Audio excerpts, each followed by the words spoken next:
Every empire that collapses does so twice. Once in the treasury, once in the streets. Rome didn't fall to barbarians first. It fell to its own tax collectors. By the 3rd century, the imperial budget had become a black hole. Legions demanded payment. Bureaucrats multiplied. Provinces bled dry. The state responded the only way it knew how. It taxed harder. Farms were abandoned. Cities shrank. The currency debased until coins were more tin than silver. What began as ambition ended as extraction. The empire didn't lose wars before it collapsed. It lost the ability to fund them. This wasn't unique to Rome. It was the pattern. The same cycle that broke dynasties, bankrupted kingdoms, and toppled regimes across 3,000 years. Empires don't die from external shocks. They die from internal math. From the moment a state decides it can spend beyond its means, the countdown begins. And every time, the solution becomes the poison. Rome began its decline not in battle, but in spreadsheets.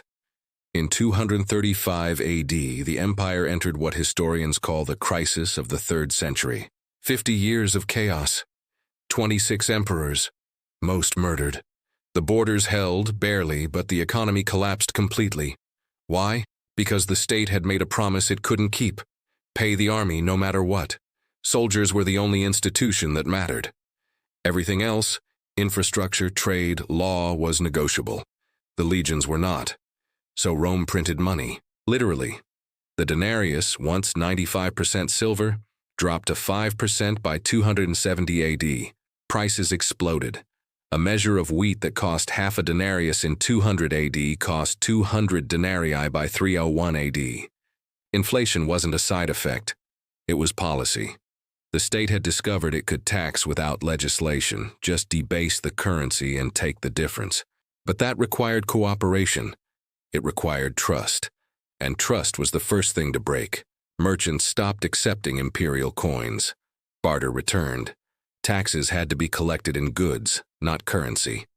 The economy fragmented. Provinces began hoarding resources.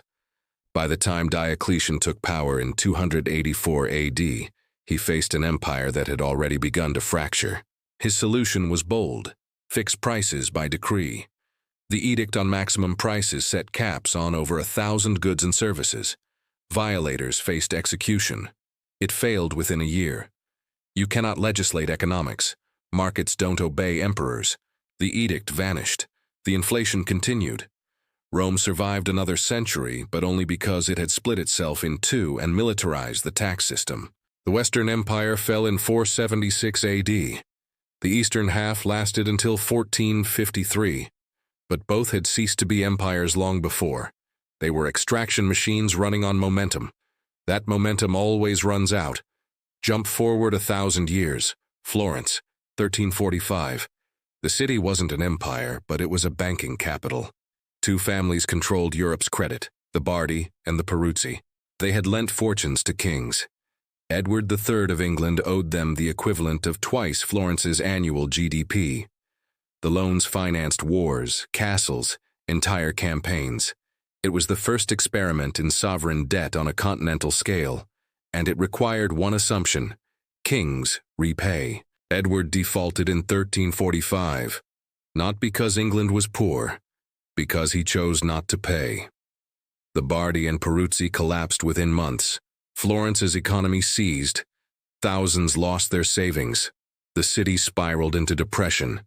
It wasn't a liquidity crisis. It was a trust crisis. The system had been built on the belief that political power guaranteed financial reliability. It didn't. Power made defaults easier. This revealed something crucial. Debt is only as stable as the weakest participant.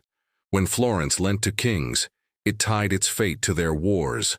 When those wars became unwinnable, the debt became unrecoverable. The banks hadn't failed because of bad management. They failed because they had mistaken political power for creditworthiness. That mistake would repeat. Spain, 1557. The richest empire on earth declared bankruptcy. Not metaphorical collapse, literal suspension of payments. Spain controlled the silver mines of Potosi, the largest source of precious metal in the world. Fleets arrived annually with tons of silver, and yet the crown couldn't pay its bills. Why? Because it had spent tomorrow's silver on yesterday's wars. Philip II had inherited an empire and a debt load that required permanent military expansion to service. The solution was more loans. The problem was the same. The interest compounded faster than the conquests. Spain defaulted again in 1560, then 1575, then 1596, 1607, 1627, and 1647. 7 bankruptcies in 90 years. Each time, the crown renegotiated terms, seized assets, forced creditors to accept losses, and each time the empire weakened. Not because it lacked wealth, because it had weaponized debt. Creditors learned to demand higher rates. Risk premiums exploded. The cost of borrowing made borrowing inevitable. Spain became trapped in a cycle it couldn't exit without abandoning the empire itself. By 1700, Spain was no longer a great power. It hadn't lost a single climactic battle. It had bled out across a century of compounding interest. Debt doesn't conquer. It just waits. France, 1789. The revolution didn't begin with guillotines. It began with a budget crisis. Louis XVI's government was spending half its revenue on debt service, not new programs, not wars, just interest payments on old borrowing. The state was solvent by revenue, insolvent by obligation. Finance Minister Jacques Necker tried reforms. The aristocracy blocked them. Taxes couldn't rise because the nobility was exempt. Spending couldn't fall because the military and court demanded it. The impasse was structural, so the king called the Estates General for the first time in 175 years. A desperate move. What he got was revolution. Within 4 years, the monarchy was abolished. Within 5, the king was dead. The fiscal crisis became a political one, then a civilizational one. And the revolutionaries faced the same problem: how to pay for the state. Their solution was to seize church lands, sell them, and back a new currency called the assignat with the proceeds. It was brilliant in theory. The assignat was asset-backed, not faith-backed. It couldn't be debased. Except it was. By 1795, the government had printed so many assignats that they traded at 0.5% of face value. Inflation destroyed savings. The poor starved. The revolution radicalized. Robespierre rose. The terror began. 15,000 executions in a year. Not because of ideology, because the currency collapsed. Napoleon ended the chaos, but only by returning to hard money and military conquest. France spent the next 2 decades at war, funding the army by plundering Europe. When that ended at Waterloo, the debt remained. Every revolution promises freedom. Most deliver inflation. Weimar, Germany, 1923. The most famous hyperinflation in history. Prices doubled every 3 days. A loaf of bread cost billions of marks. Workers were paid twice daily so they could spend before the money lost value. Savings evaporated. Pensions became worthless. The middle class was obliterated. This wasn't accidental. It was chosen. Germany had lost World War I and owed reparations it couldn't pay. The Weimar government had 2 options: raise taxes or print money. Taxes were politically impossible. The population was exhausted. The elites refused burden sharing, so the Reichsbank printed, and printed, and printed. The debt was nominalized away. Creditors were wiped out, but so was trust.